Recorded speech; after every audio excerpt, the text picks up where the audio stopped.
Estrategia moderna en ajedrez, Ludek Pachman.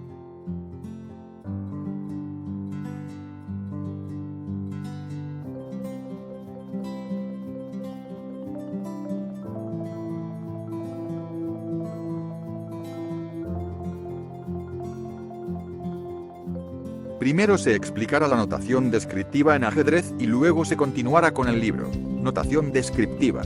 Este vídeo y posiblemente otros que vengan estarán en notación descriptiva como respeto a cientos de manuales de ajedrez escritos de esa manera. A la vez esto será un medio para que quien vea este vídeo entienda esta notación, pudiendo captar el gran conocimiento que en ellos hay.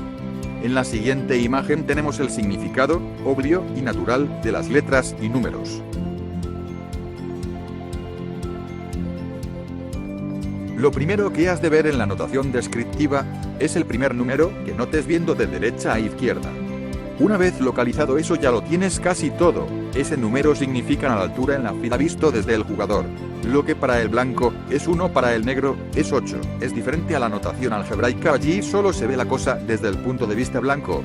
Lo que está a la izquierda de ese número es la descripción necesaria de la pieza que se va a mover.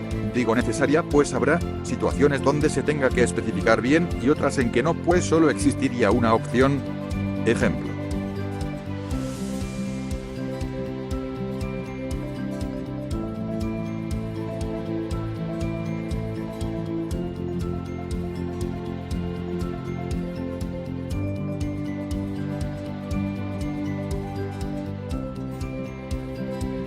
Lo que está a la derecha es la columna en que se moverá la pieza en relación con la altura indicada, XX3AR.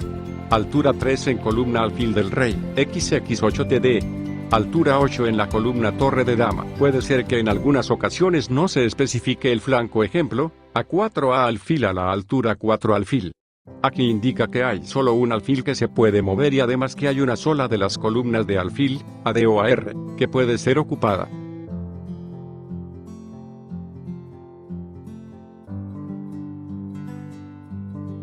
Listo, ya comprendes esta notación. De ahora en adelante podrás captar toda la información clásica que viene bajo esta forma. Prólogo del autor. Este libro no aspira a ser un completo tratado de texto para la conducción de una partida de ajedrez, ni tampoco tiene la pretensión de ofrecer un nuevo acceso a la estrategia ajedrecística. Mi objetivo ha sido simplemente producir una guía práctica para el estudio del medio juego. Todo aquel que desea tomar en serio el ajedrez se interesa por esta pregunta: ¿cómo puedo conocer las características de una posición para después adoptar mis planes de acuerdo con la misma? La misión de este libro es ayudar a contestar esa pregunta. Comencemos con un examen de las peculiaridades individuales de las piezas y peones. Viene después el problema del centro, la ventaja material y de espacio en determinada parte del tablero y la estructura de los peones. También se discuten problemas generales relacionados con la lucha ajedrecística. Como fundamento del libro he utilizado un gran número de partidas que abarcan muchos periodos del ajedrez, incluyendo, naturalmente y de manera predominante, ejemplos de recientes torneos. Se podrá notar que mis propias partidas aparecen con comparativa frecuencia. Ello no se debe a que las considere como los mejores ejemplos de la estrategia correcta, sino porque cada jugador de ajedrez comprende mejor sus propias partidas que las de otros, y por lo tanto puede expresar mejor el proceso mental que ha experimentado durante el desarrollo de las mismas. Ludek Pachman. Los conceptos básicos de la estrategia ajedrecística. 1. Estrategia y táctica.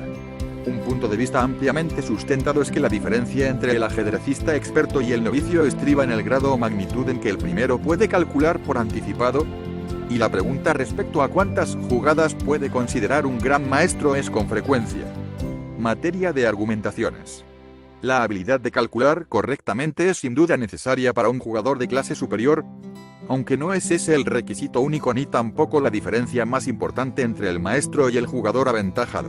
Hay muchos jugadores que tienen buen dominio del arte de hacer combinaciones, pero nunca alcanzarán la fuerza de maestros porque carecen de habilidad para conducir total y completamente la partida sobre la base de un plan previsto correctamente. Poder calcular determinadas variantes es solo posible y necesario en ciertas posiciones claras y definidas, pero en la mayoría de los casos, nuestro propio juicio será la brújula que nos indicará el movimiento justo.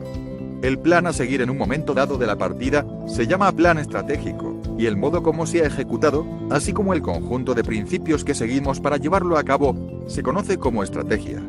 Esos términos y otros tales, como metas estratégicas y táctica, tienen el mismo significado en otras ramas del saber, como las ciencias, el arte militar, ciencias políticas, etc. Pudiera inferirse que la meta estratégica en cada partida es dar mate al rey contrario y en verdad, tal era el concepto superficial que prevalecía en los días remotos de la moderna forma del juego de ajedrez. Hoy día, sin embargo, la técnica ha mejorado y las ideas son más profundas. En las partidas de los buenos jugadores, aun la ganancia de un peón débil no aparece como meta estratégica, en cambio, más a menudo una pequeña ventaja posicional, son los objetivos tras los cuales un jugador se enfrasca en las batallas más severas. Es necesario advertir que el mejor de los planes se desbarata si no se conduce correctamente, y esto es aplicable tanto en el ajedrez como en la vida. El conjunto de medidas y métodos para llevar a la práctica nuestro propio plan estratégico o obstaculizar el del adversario se llama táctica. A este campo pertenecen las maniobras, combinaciones y sacrificios, así como el ataque doble, la clavada, jaques a la descubierta, celadas, etc. Ocuparse detalladamente de estos conceptos no es, en todo caso, la tarea de este libro, aunque el lector se llegará a familiarizar con ellos mediante el estudio de las partidas y los ejemplos que aparecen en las páginas que siguen. El carácter de la posición y elección del plan. La elección del plan depende en cada caso de la posición concreta del tablero y, por tanto, debe estar de acuerdo con la misma.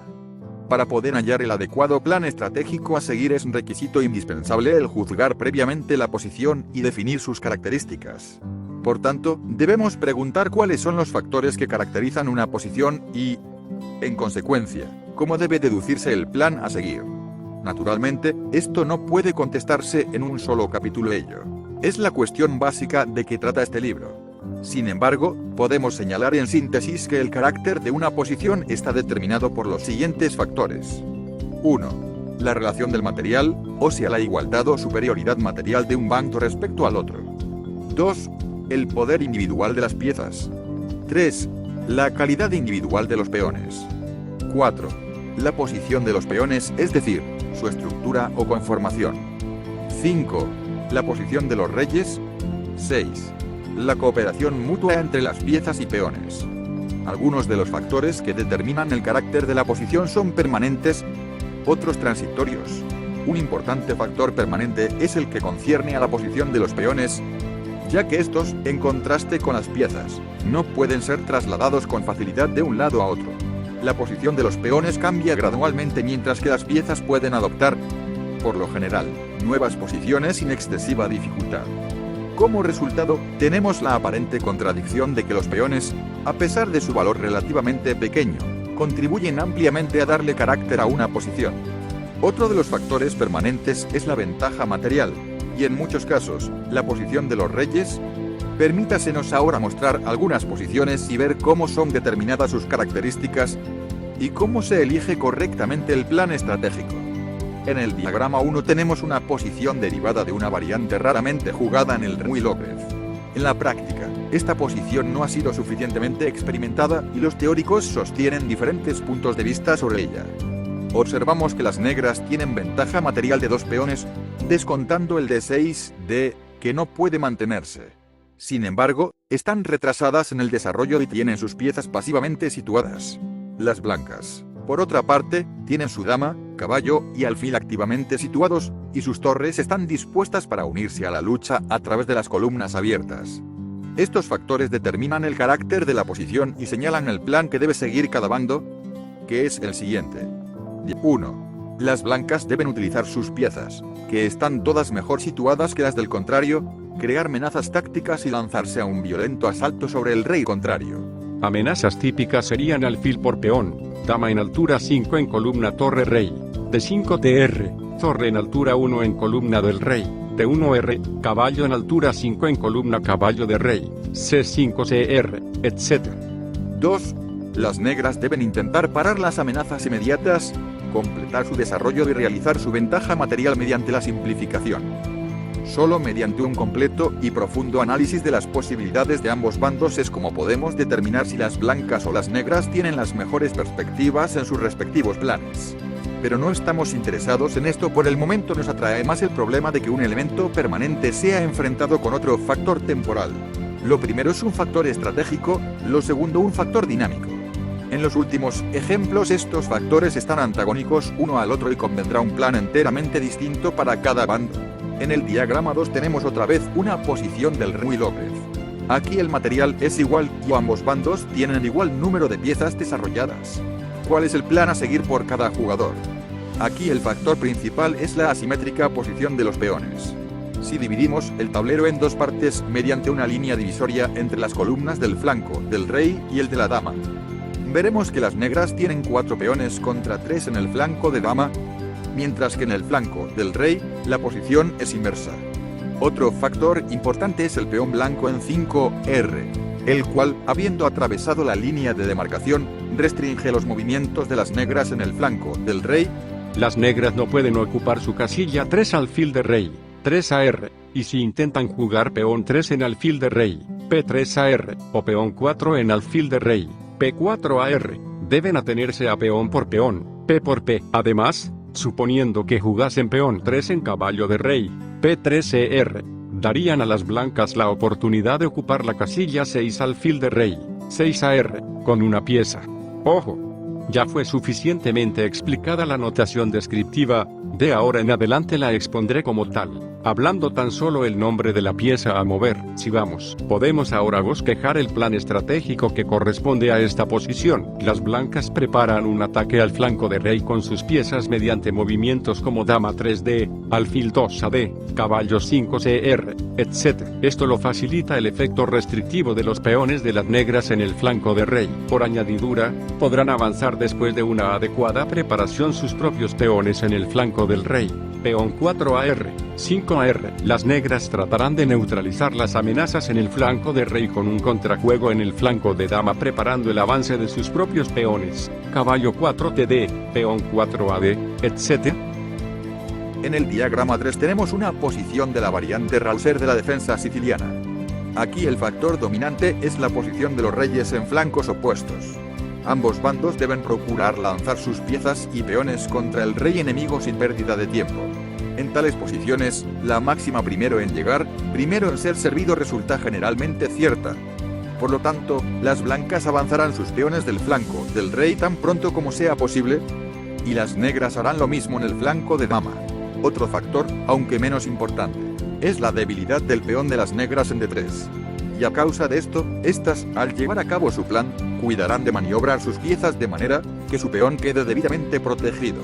Torre A1 en columna de dama, que 1 de I. Dama A2 en columna de alfil dama, de 2 a D. Algunas veces se producen posiciones en las que es posible la elección de los planes estratégicos. En la variante Saemir de la defensa india del rey. Después de algunos movimientos tenemos el diagrama 4, aquí las blancas tienen dos opciones.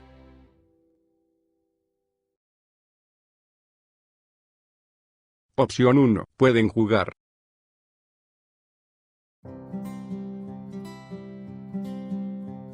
y entonces tratar de lanzarse a un fuerte ataque sobre el flanco de rey con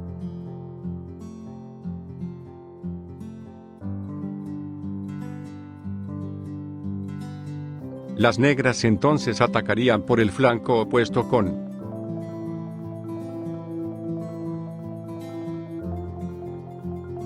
este ataque al enroque enemigo dará un ataque muy vivo a la lucha.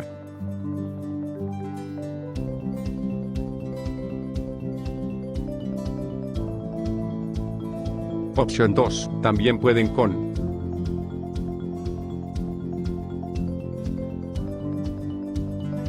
permitir a las negras una ventaja de espacio en el flanco del rey que podría ser ampliada con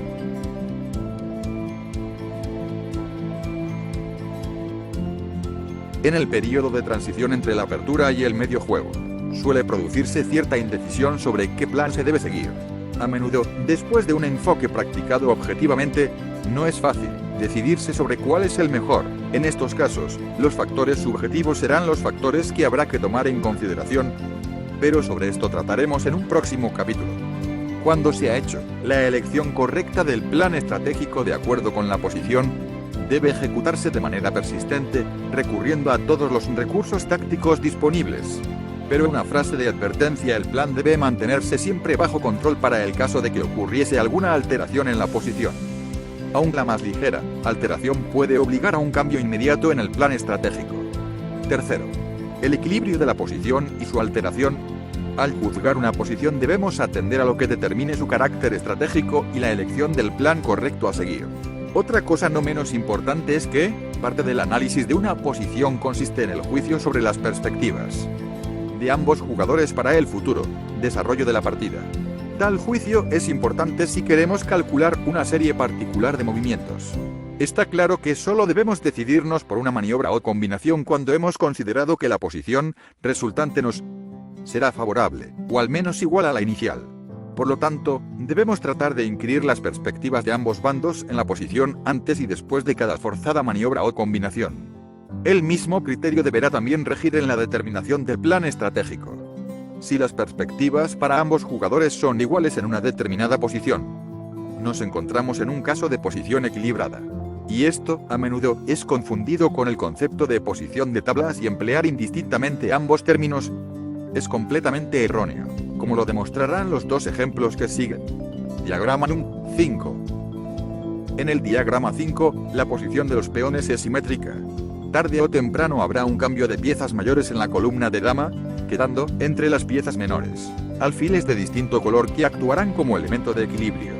Ningún bando tiene, por el momento, un plan convincente que pueda ofrecerles chances de obtener alguna ventaja. Si descartamos la posibilidad de blunders y suponemos que los jugadores son de fuerza equilibrada, entonces podemos decir que las tablas serán el desenlace lógico de la lucha. La posición es tan igual que no ofrece perspectivas para ningún bando. Algo distinta es la posición del diagrama 6. De acuerdo con los teóricos, esta posición también es igual, pero está bien claro que no lo es en el mismo sentido que en el ejemplo precedente. Lejos de presentar características de tablas, tiene el aspecto de una lucha violenta. Las blancas presentan ventaja en el flanco del rey, están preparando allí un fuerte ataque de peones y pretenden efectuar el enroque largo después de jugar dama 2d. Las negras, por su parte, pueden operar en la columna alfil dama.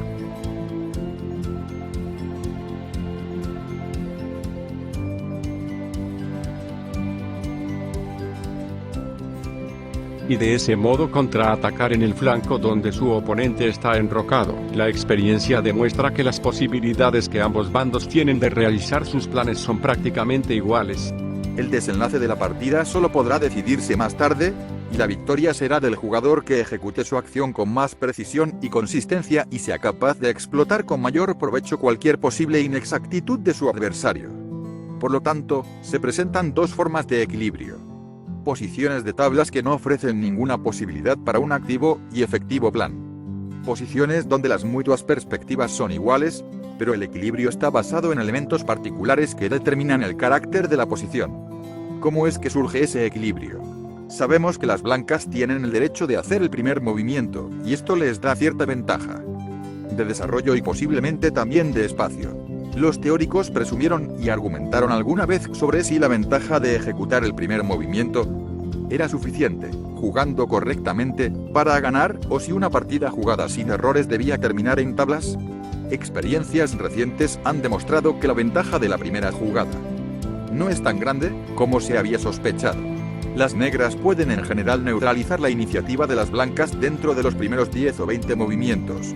Sin embargo, el primer movimiento tiene alguna importancia, ya que cualquier inexactitud, no importa lo pequeña que sea, por parte del segundo jugador durante la apertura, se traduce generalmente en una perturbación del equilibrio. Por otra parte, las blancas pueden por lo general apoderarse de mayor radio de acción y pueden, a menudo, elegir jugadas más débiles, sin arriesgar un serio y desfavorable cambio en el equilibrio de la posición. En la primera fase del juego, las negras procuran obtener igualdad, lo que, por supuesto, no significa que estén forzadas a jugar para conseguir el empate. Cuando las negras han igualado la posición, se ha producido el equilibrio. ¿Cómo puede este ser perturbado? En realidad, solo mediante un error de alguno de los contendientes, pero este no significa solamente pérdida de material o clara desventaja posicional, un plan estratégico equivocado o una serie de pequeñas inexactitudes que a simple vista parecen insignificantes. Pueden también provocar una perturbación del equilibrio. cuando mantenemos la tesis de que aquel equilibrio solo puede ser alterado debido al error de los jugadores. No queremos decir que no podamos esforzarnos para lograr esa perturbación. Al fin de conseguir alguna ventaja debemos crear o provocar problemas tácticos y estratégicos que causen dificultades al adversario. A menudo, en posiciones claramente de tablas es posible encontrar una continuación que haga difícil al adversario el hallar el correcto plan estratégico a seguir, o inclusive que lo confunda y le haga cometer algún error táctico. El equilibrio, sin embargo, no puede ser alterado ventajosamente mediante un ataque repentino. Esto puede resultar perjudicial para quien lo provoca. Ese es uno de los principios de Steinitz. Un simple ejemplo lo demostrará prácticamente. Milik vs. Morphy, Mobile, 1855.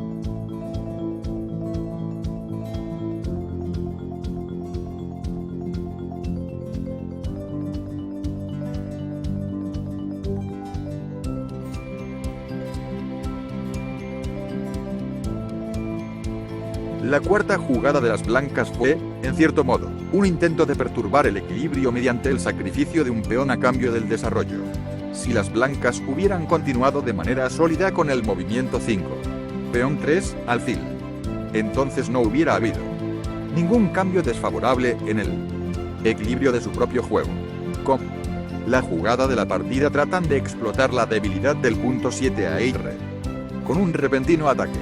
Esto es un error, puesto que hasta aquí es obvio que las negras no han cometido ningún error.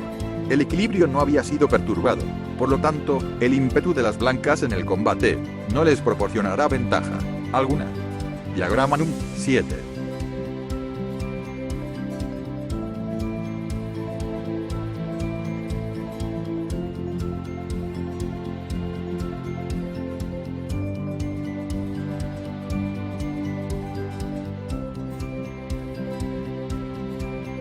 El diagrama 7 mostraba la posición antes de empezar la combinación de las blancas. El número 8 ofrece el panorama tal como quedó después.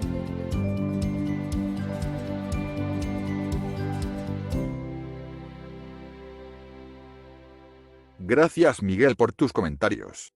Seguimos. En el curso de las últimas 5 jugadas, las blancas han logrado recuperar el peón sacrificado en su cuarta jugada y al mismo tiempo han dejado expuesto al rey negro, pero a causa de ello han quedado tan retrasadas en su desarrollo que el equilibrio ha sido perturbado en contra suya.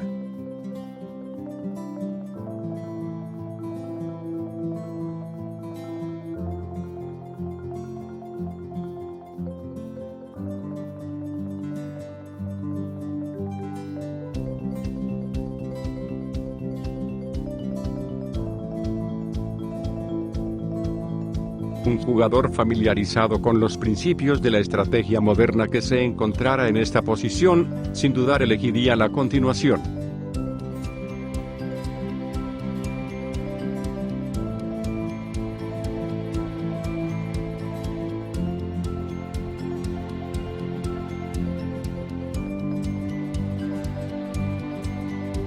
Ya que aún después que las negras jugasen dama 3A, él tendría suficiente compensación del peón sacrificado, al haber completado su desarrollo y quedar por lo tanto con una posición apta para defenderse de todas las amenazas inmediatas.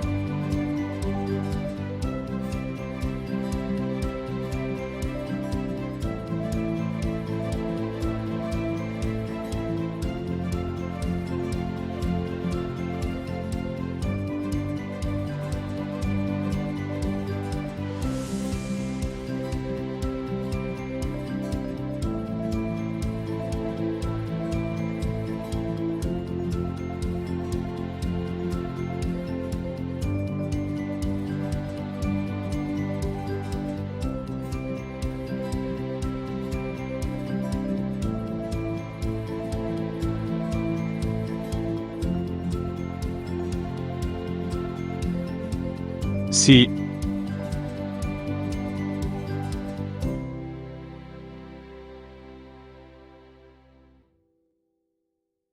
Muy peligroso. Retrocedamos y sigamos con la línea.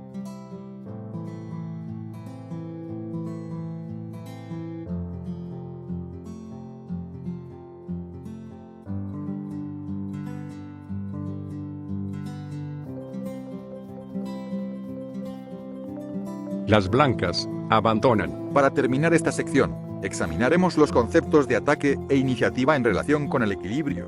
Por ataque queremos expresar una amenaza directa contra la posición adversaria, aun mediante el avance de peones apoyados por piezas en una sección determinada del tablero. El principio bien conocido en la ciencia militar de que el éxito de la ejecución de un plan requiere superioridad en las fuerzas atacantes es también aplicable al ajedrez. Aun muchos principiantes conocen el eslogan, no ataque donde usted está débil o de lo contrario sufrirá perjuicios. A fin de llevar adelante un ataque con esperanza de éxito necesitamos, o una colocación más activa de nuestras piezas, o mayor ventaja de espacio, o mayor movilidad de los peones, o que el enemigo presente alguna debilidad en su posición. Necesitamos, en otras palabras, que exista una perturbación del equilibrio. Esta regla tiene una excepción, que ocurre en posiciones del tipo mostrado en el diagrama 6. Allí el juego es igual, pero cada jugador tiene ventaja de espacio en diferente sector del tablero. Cualquiera de los dos puede lanzar un ataque partiendo de su región donde tiene superioridad, pero debe contar con un posible contraataque por parte de su adversario en el flanco opuesto. Ahora consideremos las consecuencias de una perturbación del equilibrio causada por el modo inexacto de jugar del adversario.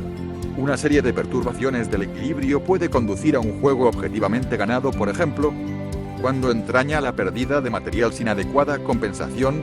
La cuestión de convertir o realizar una ventaja es, por lo general, cuestión de técnica y cuando la posición de los reyes ha sido seriamente debilitada, un irresistible ataque puede, a menudo, dar el resultado buscado. Pero en la mayoría de los casos, la perturbación del equilibrio no conduce enseguida a un juego objetivamente ganado ni cualquier ventaja puede ser utilizada para conquistar la victoria.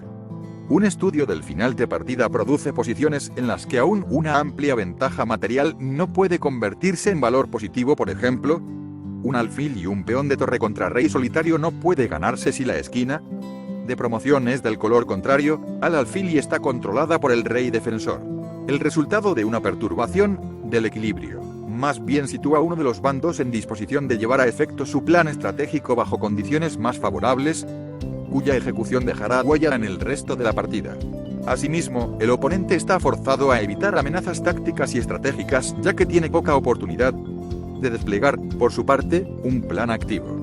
El procedimiento de imponer un plan propio se llama iniciativa, y es el resultado natural de una perturbación del equilibrio. La iniciativa no solo puede adoptar distintas formas, sino que puede ser también de distintos grados. Algunas veces es decisiva y conduce a la victoria aun contra el mejor juego. A veces no está claro que la ventaja adquirida sea ganadora, aunque el oponente se vea forzado a adoptar una actitud defensiva durante largo tiempo sin desarrollar algunos de sus planes. En este caso, hablamos de ventajas duraderas. Por último, tenemos el caso en que un jugador está obligado durante cierto tiempo a contrarrestar las amenazas del enemigo. Pero llega un momento en que está en condiciones para restablecer el equilibrio. He aquí es una cuestión de iniciativa transitoria o temporal, de lo cual es un ejemplo la iniciativa que las blancas consiguen al principiar el juego por tener la ventaja de realizar el primer movimiento.